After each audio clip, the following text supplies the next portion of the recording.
प्रिय विद्यार्थियों, सभी को नमस्ते।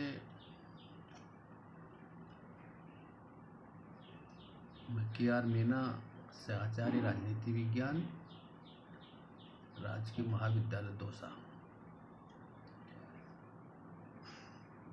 MA फाइनल राजनीति विज्ञान, पेपर 6 भारतीय शासन एवं राजनीति। और आज का टॉपिक है प्रिय विद्यार्थियों, पार्लियामेंट ही है। और पार्लियामेंट में हमने गत वीडियो में लोकसभा की शक्ति व कार्यों का अध्ययन किया, उस पर चर्चा की हमने। आज हम ऑर्गेनाइजेशन ऑफ राज्यसभा के गठन के बारे में चर्चा करेंगे। देखिए, संविधान के अनुच्छेद 79 के द्वारा ये व्यवस्था की गई है कि भारतीय संघ की एक संसद होगी, इसका निर्माण राष्ट्रपति और 2 सदनों से मिलकर होगा, जिनके नाम क्रमशः लोकसभा तथा राज्यसभा होंगे। इस प्रकार भारतीय संविधान द्वारा ब्रिटिश संविधान की तरह राज्य के औपचारिक प्रधान को संसद का अंग माना गया है। 1919 और 1935 के भारत शासन अधिनियम में द्विसदनात्मक व्यवस्थापिका की स्थापना की गई थी और वर्तमान समय के संघात्मक विधानों में भी द्विसदनात्मक व्यवस्थापिका की स्थापना की जाती रही है। अतः भारत के संविधान निर्माताओं ने 1919 और 1935 के भारत शासन अधिनियम से प्रेरणा लेते हुए भारतीय संविधान भी संघीय क्षेत्र में द्विसदनात्मक व्यवस्थापिका को स्थापित किया गया है। अब हम राज्यसभा का संगठन, ऑर्गेनाइजेशन ऑफ राज्यसभा, इसके बारे में चर्चा करेंगे। Council of states, Rajya Sabha. देखिए, राज्यसभा संसद का द्वितीय या उच्च सदन है। संविधान के अनुच्छेद 80 के अनुसार राज्यसभा के अधिकतम सदस्यों की संख्या 250 हो सकती है, जिसमें 12 सदस्य राष्ट्रपति द्वारा मनोनीत किए जाएंगे। ये ऐसे व्यक्ति हैं जिन्हें विज्ञान, कला, समाज सेवा या सहकारिता में विशेष ज्ञान और अनुभव प्राप्त हो। शेष सदस्य राज्यों के प्रतिनिधि होंगे। वो राज्यों की विधानसभाओं के निर्वाचित प्रतिनिधियों द्वारा एक एकल संक्रमणीय मत पद्धति द्वारा आनुपातिक प्रतिनिधित्व सिद्धांत के अनुसार निर्वाचित होते हैं। राज्यसभा के गठन की कुछ विशेषताएं हैं जिनके बारे में हम इस तरीके से चर्चा कर रहे हैं। राज्यसभा में भारतीय संघ की इकाइयों को समान प्रतिनिधित्व नहीं दिया गया है। जैसे अमेरिकी सीनेट में वहाँ 50 स्टेट है और सभी राज्यों को समान प्रतिनिधित्व दिया गया है दूसरे सदन में, लेकिन भारत में ऐसा नहीं किया गया। संघ की इकाइयों को समान प्रतिनिधित्व नहीं दिया गया है, इसलिए संविधान निर्माताओं ने इसे अप्रजातांत्रिक करार दिया है। राज्यसभा के गठन का जो दूसरा बिंदु है, विशेषता मानी गई है कि राज्यसभा के गठन में राज्यों के बीच प्रतिनिधित्व के वितरण का मुख्य आधार उनकी जनसंख्या है, लेकिन छोटे राज्यों को इस संबंध में कुछ छूट दी गई है। प्रत्येक 10 लाख जनसंख्या पर किसी राज्य को एक स्थान दिया जाता है, किंतु इस प्रकार 50 लाख जनसंख्या पर 5 प्रतिनिधि उक्त राज्य से आ सकते हैं, और किसी राज्य की जनसंख्या 50 लाख से अधिक होगी तो 50 लाख से ऊपर प्रत्येक 20 लाख जनसंख्या पर एक प्रतिनिधि भेजा जाएगा।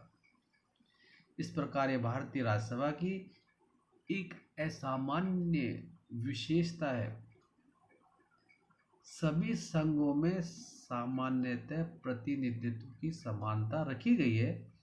अमेरिकी सीनेट में 100 सदस्य होते हैं,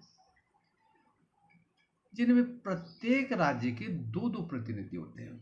स्विट्जरलैंड की राज्यसभा में 44 सदस्य हैं और प्रत्येक पूर्ण कैंटन से 2 और अर्ध कैंटन से 1 प्रतिनिधि होता है। कनाडा की सीनेट की रचना में भी इस सिद्धांत को ध्यान में रखा गया है। यद्यपि कनाडा में संघीय एककों को समान प्रतिनिधित्व नहीं दिया गया, लेकिन संपूर्ण उपनिवेश को 4 क्षेत्रों में बांटकर प्रत्येक क्षेत्र को 24 प्रतिनिधि भेजने का अधिकार दिया गया है। जबकि भारत में राज्यों के बीच जो प्रतिनिधित्व का वितरण है, उसका बेस उस स्टेट की पॉपुलेशन को माना है। राज्यसभा के 12 सदस्य राष्ट्रपति द्वारा मनोनीत किए जाते हैं। कुछ विद्वान आलोचक द्वितीय सदन में सदस्यों के नामांकन को अप्रजातांत्रिक बताते हैं, किंतु भारत के इस प्रणाली को आयरलैंड के गणतंत्रीय संविधान से लिया गया है, जिसका उद्देश्य विशेष ज्ञान, सेवा तथा अनुभव प्राप्त लोगों से लाभ उठाना है। अगली राज्यसभा के गठन की विशेषता है कि लोकसभा की भांति राज्यसभा कभी भंग नहीं होती है, किंतु प्रत्येक 2 वर्ष बाद 1/3 सदस्य सेवानिवृत्त हो जाते हैं और उनके स्थान पर नए निर्वाचित सदस्य आ जाते हैं। देखिए, 2003 में संसद द्वारा राज्यसभा की रचना में 2 परिवर्तन किए गए हैं।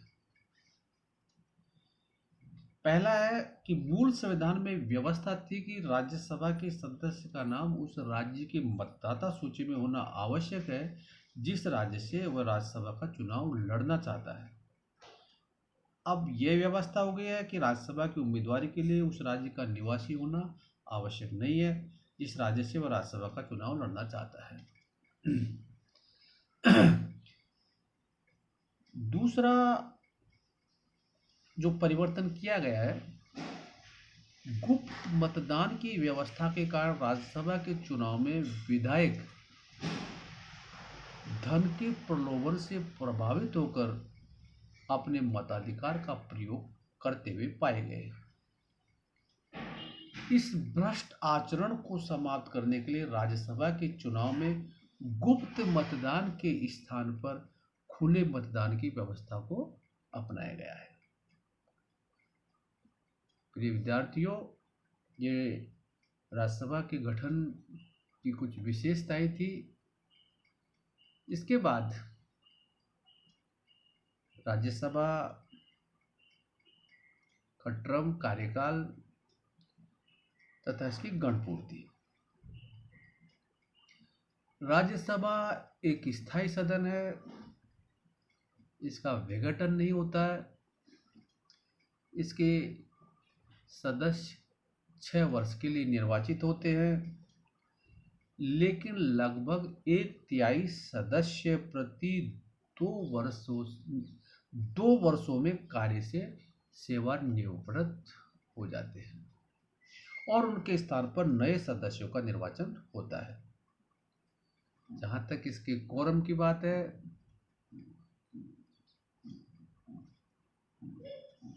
इसकी सदस्य संख्या का 10वां भाग उपस्थित रहना आवश्यक है। राज्यसभा के सदस्यों की क्वालिफिकेशंस वैसे एक जो बिंदु है वो थोड़ा भिन्न है। लोकसभा के सदस्यों की योग्यता और राज्यसभा के सदस्यों की योग्यता से एज का है, वो 25 वर्ष और 30 वर्ष।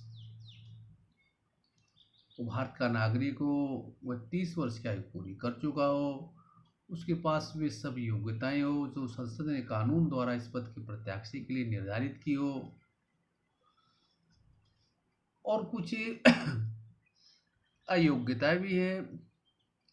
वही न्यायालय द्वारा पागल, कोड़ी, दिवालिया घोषित न किया गया हो, वह विदेशी न हो, संसद के कानून द्वारा अयोग्य घोषित न किया गया हो, अयोग्य घोषित किया गया हो। तो इस तरीके से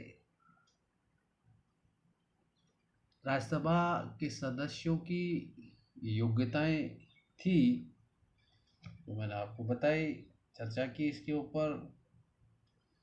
उसके बाद राज्यसभा का पदाधिकारी संविधान के अनुच्छेद 89 खंड 1 के अनुसार भारत का उपराष्ट्रपति राज्यसभा का पदेन सभापति होता है। उपराष्ट्रपति पद के लिए राज्यसभा अपने किसी सदस्य को बहुमत से चुन सकती है। अमेरिका में भी उपराष्ट्रपति इसी प्रकार सीनेट का पदेन सभापति होता है। वर्तमान में राज्यसभा के सभापति के बारे में संविधान निर्माताओं ने 89(1) में इस तरीके की व्यवस्था का प्रावधान किया गया है। अधिवेशन, देखिए, वैसे तो संसद के दोनों सदनों के अधिवेशन एक साथ होते हैं। राज्यसभा के एक वर्ष में 2 अधिवेशन होते हैं लोकसभा की तरह, लेकिन इसके अधिवेशन की अंतिम बैठक तथा आगामी अधिवेशन की प्रथम बैठक के लिए नियत तिथि के बीच 6 माह का अंतर होना चाहिए। सामान्यतः राज्यसभा का अधिवेशन तभी बुलाया जाता है जब लोकसभा का अधिवेशन अस्तित्व में होता है। उससे पहले राज्यसभा का किसी तरीके का कोई अधिवेशन नहीं बुलाया जाता है।